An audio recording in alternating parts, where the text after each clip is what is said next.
So in education में आप सभी का आज फिर से स्वागत करती हूँ। तो लेसन प्लान की सीरीज़ में हम फिजिक्स, बायो और मैथ के लेसन प्लान कंटिन्यू कर रहे थे। तो आज मेरे पास मैम का एक फिजिकल साइंस यानी कि भौतिक विज्ञान का लेसन प्लान है। डेट आप अपने अकॉर्डिंग डाल सकते हैं और क्लास 6 to 9 जिस भी क्लास में टॉपिक हो आप उसके लिए इस लेसन प्लान का पैटर्न यूज़ कर सकते हैं। 35 मिनट की इसमें अवधि रहती है। जो आज का हमारा मेन टॉपिक यानी कि जो मेन प्रकरण रहेगा वो रहेगा ध्वनि। विद्यालय का नाम, जो भी विद्यालय आपको इंटेंसिव के दौरान अलर्ट किया गया है, आप यहाँ पे उस विद्यालय का नाम मेंशन कर सकते हैं। देखिए, लेसन प्लान के हमारे कुछ सामान्य उद्देश्य रहते हैं। जैसे पहला रहेगा विद्यार्थियों की विज्ञान विषय में रुचि जागृत करना। दूसरा, विद्यार्थियों को जीवन में विज्ञान के महत्व से परिचित कराना। तीसरा, विद्यार्थियों में तार्किक चिंतन तथा समस्या समाधान योग्यता का विकास करना। चौथा, विद्यार्थियों में अन्वेषणात्मक क्षमता का विकास करना। पांचवा, विद्यार्थियों में वैज्ञानिक दृष्टिकोण विकसित करना। और आखिरी रहेगा विद्यार्थियों को विज्ञान के नियमों, तथ्यों तथा सिद्धांतों से परिचित कराना। उसके बाद हमारे कुछ पाठ्यवस्तु विश्लेषण रहते हैं जो प्रकरण के विशिष्ट उद्देश्य निर्धारित करने के लिए प्रकरण का जो पाठ्यवस्तु विश्लेषण है वो निम्नवत है। जैसे पहला है ध्वनि की प्रवृत्ति और दूसरा है ध्वनि का संचरण व तरंगों के माध्यम से ध्वनि। तो इसके हमारे कुछ शिक्षण बिंदु के विशिष्ट उद्देश्य रहते हैं। जैसे पहला रहेगा कि जो छात्र हैं वो ध्वनि के बारे में जान सकेंगे। दूसरा, जो छात्र हैं वो ध्वनि के प्रकृति के विषय में जान सकेंगे। तीसरा, छात्र ध्वनि का महत्व समझ सकेंगे। चौथा, छात्र ध्वनि के प्रकार को समझ सकेंगे। और आखिरी रहेगा कि जो छात्र हैं वो ध्वनि की सूची बना सकेंगे। और छठा, छात्र ध्वनि की उदाहरण की तालिका बना सकेंगे।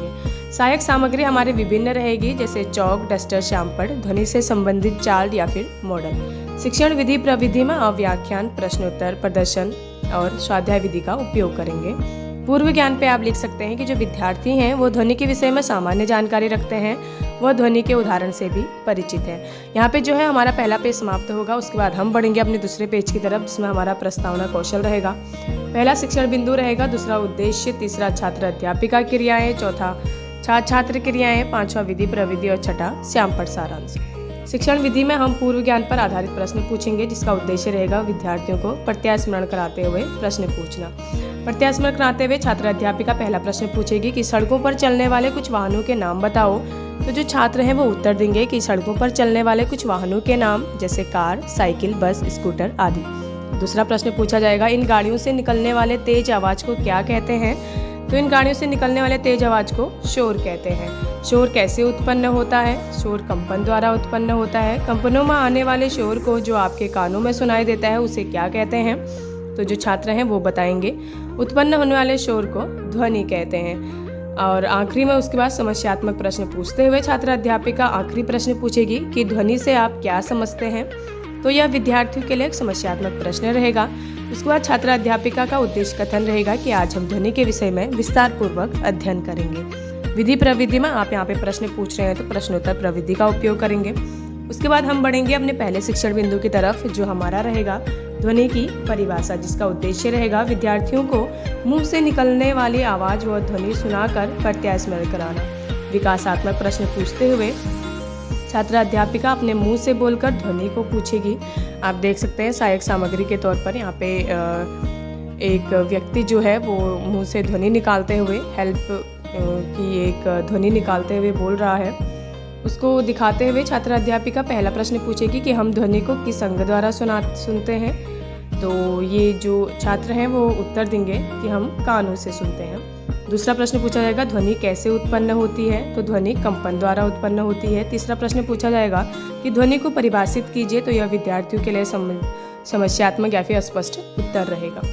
उसके बाद छात्र अध्यापिका कथन में छात्र अध्यापिका व्याख्यान करेगी कि ध्वनि एक प्रकार का कंपन या विक्षोभ है जो कठिन, ठोस, द्रव, गैस से होकर संचारित होती है।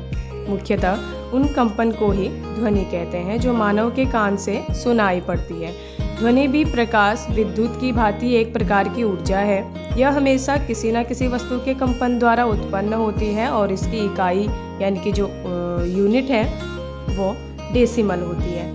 तो इसमें जो छात्र हैं वो सभी ध्यानपूर्वक सुनेंगे। शिक्षण विधि प्रविधि में आप प्रदर्शन करते हुए प्रश्न पूछ रहे हैं तो प्रदर्शन सह प्रश्नोत्तर प्रविधि का उपयोग करेंगे। श्यामपट्ट सारांश में आप देख सकते हैं यहाँ पे छोटा सा श्यामपट्ट है, जिसमें श्यामपट्ट में लिखा गया है छात्र अध्यापिका द्वारा कि ध्वनि की इकाई या फिर जो ध्वनि की यूनिट है वो डेसिमल होती है। उसके बाद व्याख्यान के बाद अंत में मूल्यांकन हेतु ये प्रश्न पूछा जाता है जो छात्र अध्यापिका द्वारा पूछा गया है कि ध्वनि निकालने वाले कुछ यंत्रों के उदाहरण दीजिए। उसके बाद यहाँ पे हमारा पहला शिक्षण बिंदु समाप्त होता है। उसके बाद हम बढ़ेंगे अपने दूसरे शिक्षण बिंदु की तरफ जो हमारा रहेगा ध्वनि का संचारण, जिसका उद्देश्य रहेगा कि विद्यार्थियों को ठोस बर्तन बजाते और ध्वनि सुनाकर प्रत्यय स्मरण कराना। विकासात्मक प्रश्न पूछते हुए छात्र अध्यापिका पहला प्रश्न पूछेगी। यहाँ पे सहायक सामग्री के तौर पर आप देख सकते हैं एक व्यक्ति जो है वो ठोस बर्तन बजाते हुए दिख रहा है। ध्वनि को संचारित होने के लिए किसकी आवश्यकता होती है? तो ध्वनि को संचारित होने के लिए किसी माध्यम की आवश्यकता होती है। दूसरा पूछा जाएगा ध्वनि किन किन माध्यमों से होकर संचालित होती है? तो ध्वनि जो है वो ठोस, द्रव और गैस तीनों माध्यम से होकर संचालित होती है। आखिरी प्रश्न पूछा जाएगा कि ध्वनि को संचालित होने के लिए माध्यम की आवश्यकता क्यों होती है? तो यह विद्यार्थियों के लिए संभावित या फिर अस्पष्ट उत्तर रहेगा। छात्र अध्यापिका कथन में छात्र अध्यापिका व्याख्यान करेगी कि ध्वनि प्रत्येक माध्यम से चल सकती है। यही कारण है कि जल के भीतर होने पर भी ध्वनि सुन लेते हैं। ध्वनि भी एक ऊर्जा है जिसके माध्यम की आवश्यकता होती है। जिस गति से ध्वनि किसी माध्यम से चलती है उसे तरंग गति कहते हैं। और तरंग का जो ऊपरी हिस्सा है वो शीर्ण व निचला हिस्सा गर्त कहलाता है। और प्रश्नोत्तर प्रदर्शन करते हुए प्रश्न पूछ रहे हैं तो प्रदर्शन सह प्रश्नोत्तर प्रविधि का उपयोग करेंगे। छोटा सा यहाँ पे श्यामपट लगाया गया है जिसमें छात्र अध्यापिका द्वारा लिखा गया है कि जिस गति से ध्वनि किसी माध्यम से चलती है उसे तरंग गति कहते हैं। व्याख्यान के बाद अंत में मूल्यांकन हेतु ये प्रश्न पूछा जाता है। इसमें छात्र अध्यापिका द्वारा पूछा गया है कि जल के भीतर होने पर भी ध्वनि क्यों सुनाई देती है।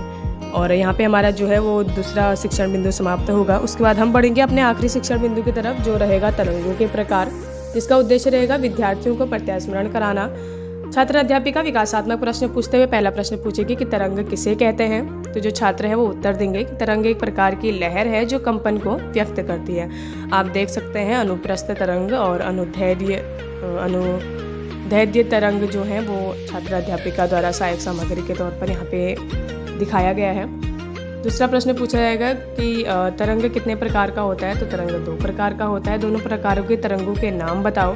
तो अनुप्रस्थ और अनुदैर्ध्य तरंग। अनुप्रस्थ और अनुदैर्ध्य तरंगों के आप क्या समझते हैं? तो यह विद्यार्थी के लिए समस्यात्मक या फिर स्पष्ट उत्तर रहेगा।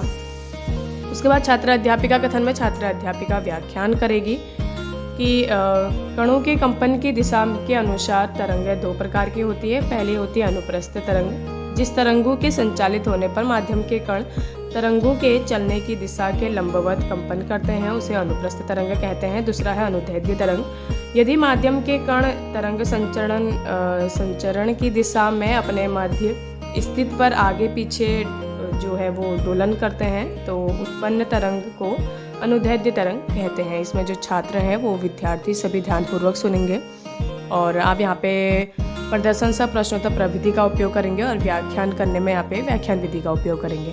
छोटा सा श्यामपट लगाया गया है जिसमें लिखा गया है कि तरंगों के प्रकार, पहला अनुप्रस्थ और दूसरा अनुदैर्ध्य तरंग। और उसके बाद मूल्यांकन हेतु ये प्रश्न पूछा जाएगा यहाँ पे अंत में, जो छात्र अध्यापिका द्वारा इसमें पूछा भी गया है कि अनुप्रस्थ और अनुदैर्ध्य तरंगों को समझाइए।